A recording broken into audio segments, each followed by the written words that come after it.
All right, welcome back, everyone. Here, day 16. Yes, it is Sunday, so make sure that you're watching after this. Should be at 10 o'clock, and we'll summarize everything that we've learned in the Proverbs here this week. So we'll have a regular message after this in just a couple of hours. But let's jump into chapter 16 here and see what the Lord's speaking to us today. So, the preparations of the heart belong to a man, but the answer of the tongue is from the Lord.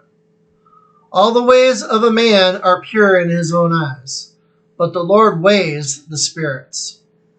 Commit your works to the Lord, and your thoughts will be established.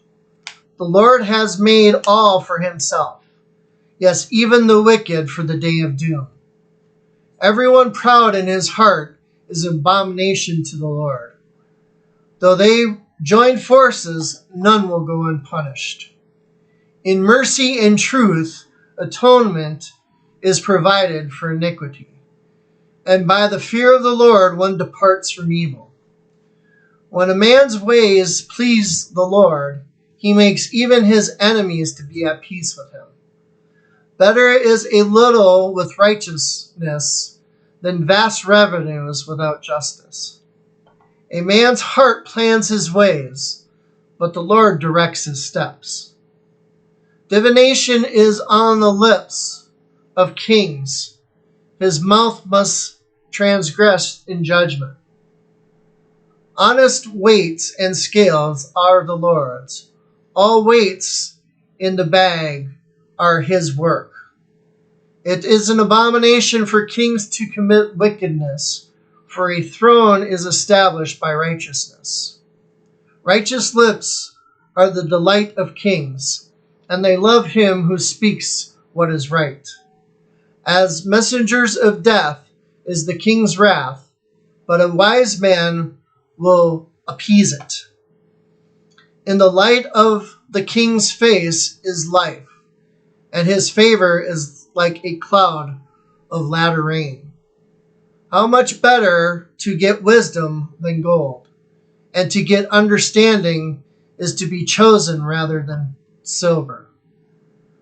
The highway of the upright is to depart from evil. He who keeps his way preserves his soul. Pride goes before destruction, and a haughty spirit before a fall. Better to be of a humble spirit with the lowly than to divide the spoil with the proud. He who heeds the word wisely will find good, and whoever trusts in the Lord, happy is he.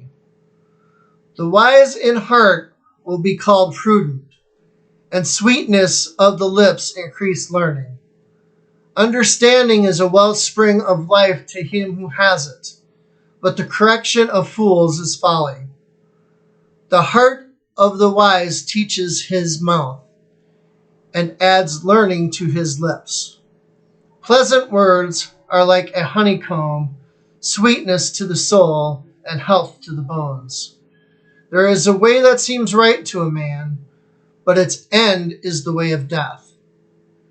The person who labors for himself, for his hungry mouth drives him on. An ungodly man digs up evil, and it is on his lips like a burning fire. A perverse man sows strife, and a whisperer separates the best of friends. A violent man entices his neighbor and leads him in the way that is not good. He winks his eye to devise perverse things.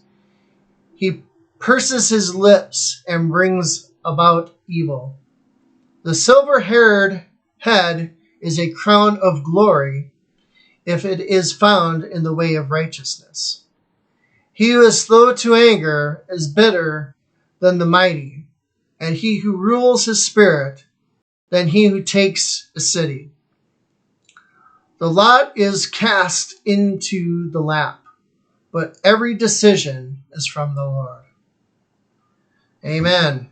That was chapter 16, and I guess Once again, God's speaking a whole lot of different things to us. We've really got to learn and get these things into our heart. These proverbs are kind of spread out a little bit. They all have little nuggets on different things. And that's why it's so important for us to listen to them throughout the day, read them throughout the day, and just get it inside of our heart to see what God's telling us. So again, remember, tune in here in just a couple of hours, and we're going to have a summarization of what we've learned all week.